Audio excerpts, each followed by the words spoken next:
Hi guys, అందరూ ఎలా ఉన్నారు? బాగున్నారా? నేను బాగున్నాను ఫ్రెండ్స్. ఇవాళైతే తీపి కొమ్ములు చేశాను. సో పాపడీస్ చేశాను. పాపడీస్ దాంతోనే బ్యాటర్తోనే నేను తీపి కొమ్ములు చేశాను. సూపర్బ్ వచ్చాయి.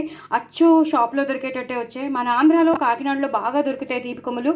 సో నేను ఎలా చేశాను రెసిపీ అంతా పంపిస్తున్నాను, షేర్ చేస్తున్నాను. తప్పకుండా చూడండి, చేసుకోండి. ఇక్కడ నేను ఒకసారి పంపించాను కానీ బట్ ఎక్కడ నాకైతే దొరకలేదు. అంటే గవ్వలు దొరుకుతాయి కానీ ఈ తీపి కొమ్ములు అనేవి చాలా తక్కువ దొరుకుతాయి. సో నేనైతే చేసేసాను. చక్కగా చాలా బాగా వచ్చాయి. సేమ్ అటు డిటో టు డిటో సేమ్ వచ్చాయి. లాస్ట్లో మాత్రం ఇలాగా ఇలాచీ పొడి, షుగర్ పొడి ఉంటుంది కదా, ఆ ఇలాచీ షుగర్ పొడి ఒకటే, అందులోనే కొంచెం బియ్యం పిండి కలిపేసి ఇలాగా అనేసుకోవాలన్నమాట.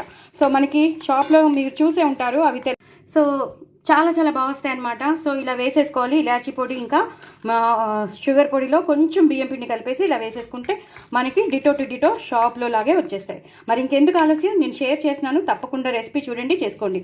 ఇవి కొంచెం సేపు గాలిలో పెట్టేసుకోండి. ఫ్యాన్ గాలికి ఆరిపోతాయి, అన్నీ విడిపోతాయి.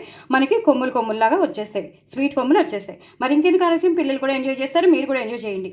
ఎంత బాగా ఉంటాయంటే అంత బాగుంటాయి. ఇలా వదిలేసేయండి చాలు, అవే చక్కగా అంటుకుని ఉంటాయి. సో ఇదనమాట తీపి కొమ్ములు.